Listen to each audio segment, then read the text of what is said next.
Good to see you here. Friends, let's get started. Let's take a breath, sing a blessing, though our voices may be different. Learn some Torah, though the Torah may be different today. Remember today, and then we'll have a strong day together, a good living day together. Here we go. Ya la la la la, diddy I la la la, diddy I la la la la, I la la la.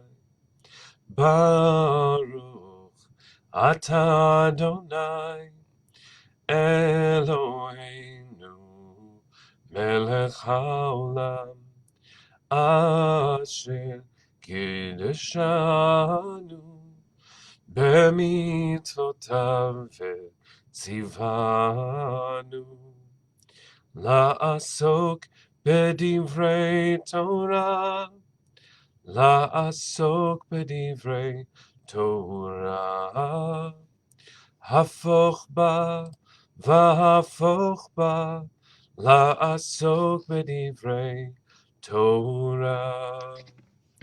Diddy I lie lie lie lie, diddy I lie lie lie, diddy I lie lie lie lie, I lie lie lie. Linda, thank you for sharing the memory of your family, of the Ettinger, Langer, and Stepler families with you. We will never forget. Faye, Boker Tov to you. I don't want to miss any of our names. Hi, Carl. Good to see you. Natalie, so good to see you. Adrian, good to see you too. It's the 5th yahrzeit for your dad. May his memory be for a blessing. Friends, let's begin learning a little bit about today, reflecting on what Yom HaShoah means in the context of this week's Parsha, but in the larger context, if there is such a thing, of our people through time. This week we read the Parsha Acharei Mot, which means after the death. And in the Torah, it's talking about after the death of Nadav and Avihu, the two sons of Aaron the high priest. In Parshat Shmini, they are burned, and they die. And perhaps there could be no more fitting Parsha than this, both because it points to the kind of death that fills my eyes today, and I'm sure yours too. And it's also phrased so intentionally, Acharei Mot, after the death. How do we respond after the death? And friends, there are many ways that we respond.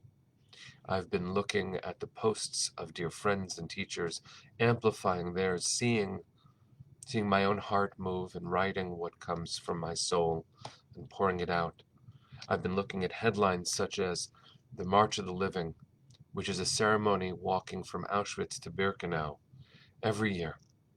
And it is resumed after we were not able to make that march during the pandemic. I marched on that march when I was 17 with survivors. This year, 2,500 people are marching on the March of the Living, which is a response to the March of Death, that so many at the end of the war were forced to march from Auschwitz to Birkenau, dying along the way. We marched fiercely alive. 2,500 people today are marching from Auschwitz to Birkenau, including Ukrainian refugees, including the first ever delegation from the United Arab Emirates, UAE. It's so powerful to see those images. I also had in my mind images that I posted on my Facebook feed above Auschwitz during the war, and then images, very famous images from 2003 of the Israeli armed force flying above Auschwitz. The greatest response is fierce Jewish life, friends. I share this with you because I really can't see through my tears. The reason why I'm broadcasting just a drop late is because I wanted to spend a couple of extra moments with my children today, because that's a fierce response.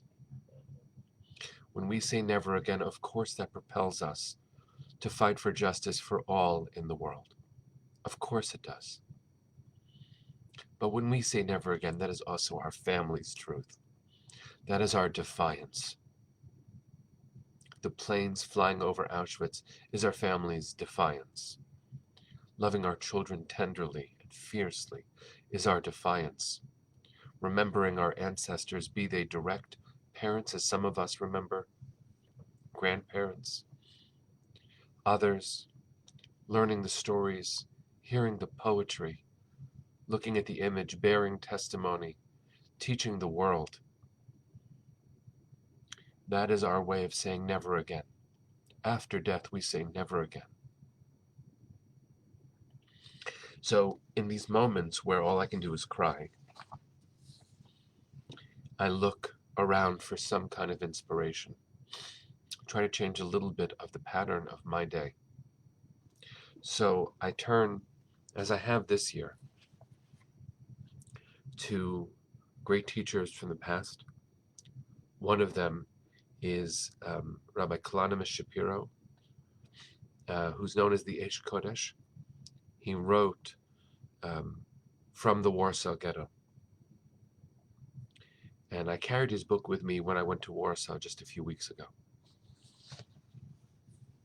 I carry not only this, but looking at my beloved uncle who's joining us today, my uncle Dod Baruch, Bruce Creditor, remembering his wife, my Doda Sarah, my Aunt Susan's grandparents and their families. He's holding them. I'm holding you, holding them, my uncle. I'm sharing with you here a little bit of teaching from the Eish Kodesh, a beautiful book. It was recovered, buried under the Warsaw Ghetto. When Rabbi Shapira taught, he wrote much of his teachings down and buried them in milk crates that were recovered after the war. And over the years, if you follow his teaching sequentially, his faith shakes, and yet he writes. So I want to read a little bit in Hebrew and then a little bit in English. There's a wonderful translation and analysis of his book by my teacher, Rabbi Nehemiah Poland. It's called The Holy Fire. So first I'll read from Eish Kodesh in the Hebrew, and then I'll read a little bit of Nehemiah's translation. And this is hard. This is hard material. So I offer to you with love and tenderness. V'yesh sheha'ish b'atzmo tama al atzmo halo nishbar ani. Sometimes a person inside themselves just says, "Oh, I'm so broken." Halo kimat tamid ani b'matzav shel bechi. I'm almost always in a personal situation of tears. V'gam bocher kifam b'fam. I'm just crying. Ve'ich yachol ani lilmod Torah. How can I learn Torah? Uvameh ani mitchazek l'chadesh Torah v'chasidut. How can I strengthen? How can I become strengthened to offer new insights of Torah and Chasidut? V'yesh pa'amim shayach libo lemor, and there are times where it is fitting for their heart to say, and he's talking so clearly about himself. Ha'in zot rak avirat halev b'kirbi. Isn't this just a limb of my heart inside of me, she'achol ani litchazek v'lilmod b'tzurati, where I can strengthen myself just to learn a little bit. Aval kanira, but it seems, hu yitbarach nimtza beveti uvoche, that even God is in my home crying. Umisha dochek umitkarev elav b'Torah, and someone who knocks and comes close to God in Torah, az bochehu sham im hakadosh baruch hu, then that person who learns Torah in that emotional state comes close to God and cries with God, the Holy Blessed One. V'gam lomed Torah imo, and learns Torah with God. V'zehu hachiluk, and that's the difference. Habichiyut v'atzar she'adam mitzta'er ba'atzmo levado, crying and pain that a person feels inside of themselves alone. Yesh nishbar v'nofel mehem, you can be broken and fall from them. Ad she'ino yachol la'asot milma, until you just can't do anything. והבכיות שבוכה עם הקדוש ברוך הוא יחד, but the crying that a person does with God, together with God, מחזיקים אותו. They hold you. בוכה ומתחזק, נשבר ומתאמץ ללמוד ולעבוד. That strengthens you to learn and to daven again.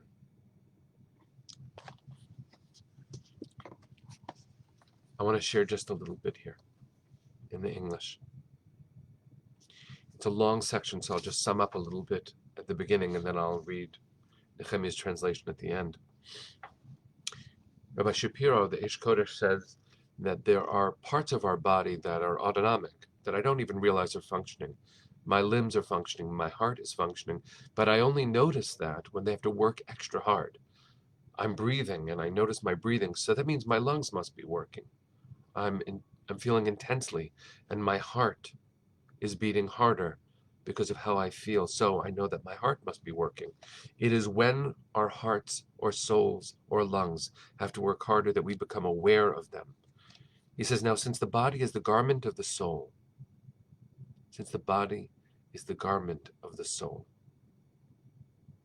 one can say the same thing about the soul's functioning as well. All sacred functions that happen automatically in an individual, such as the natural love of God, every individual possesses. They're not within a person's awareness because they don't depend on a person. They function autonomically, the legacy of our ancestors.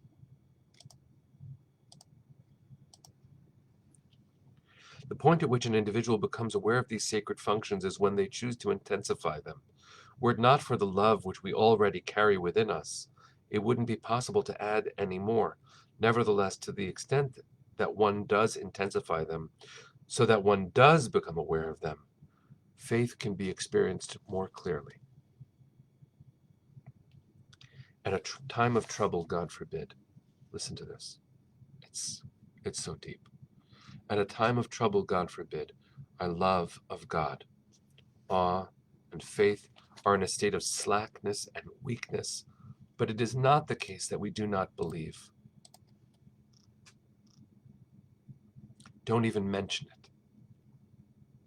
We all believe in God. It's just that we don't feel the faith and the certainty that faith reveals. In conclusion, the sanctity that is ours involuntarily from our ancestors is outside of our field of awareness.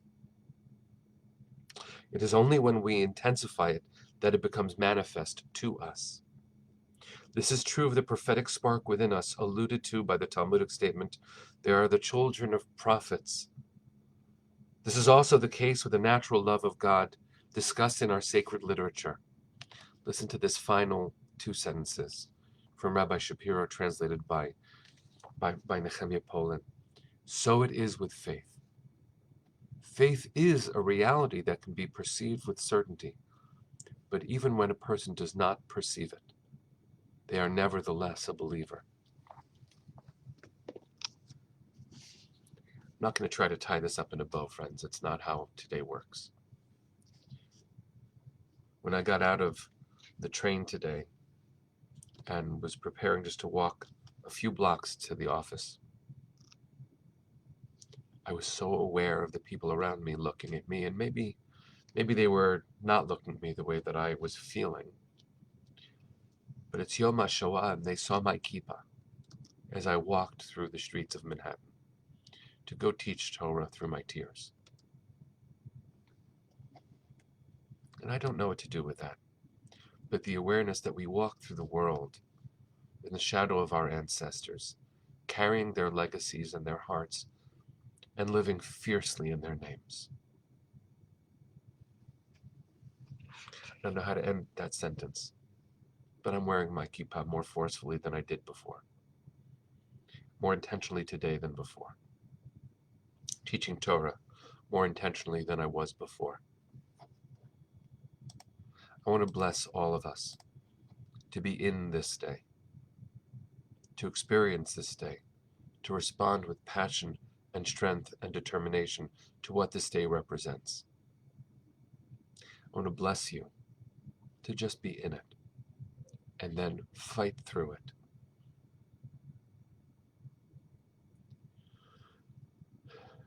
May the memory of the 6 million be for a blessing.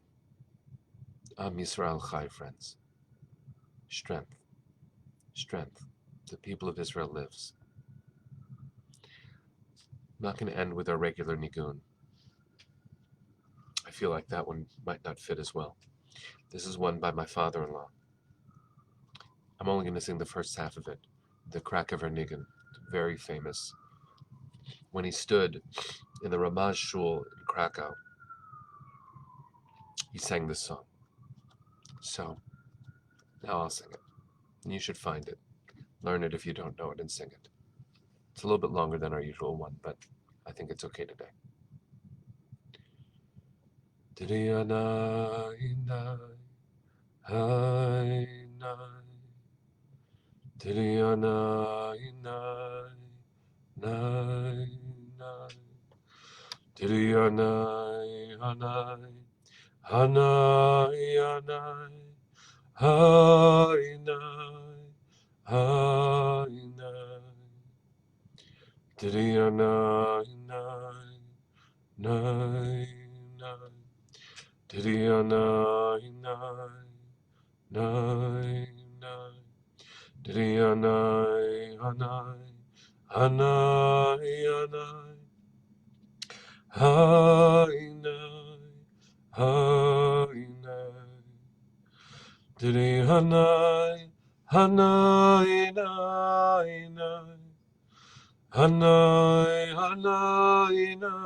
Have a good day, friends.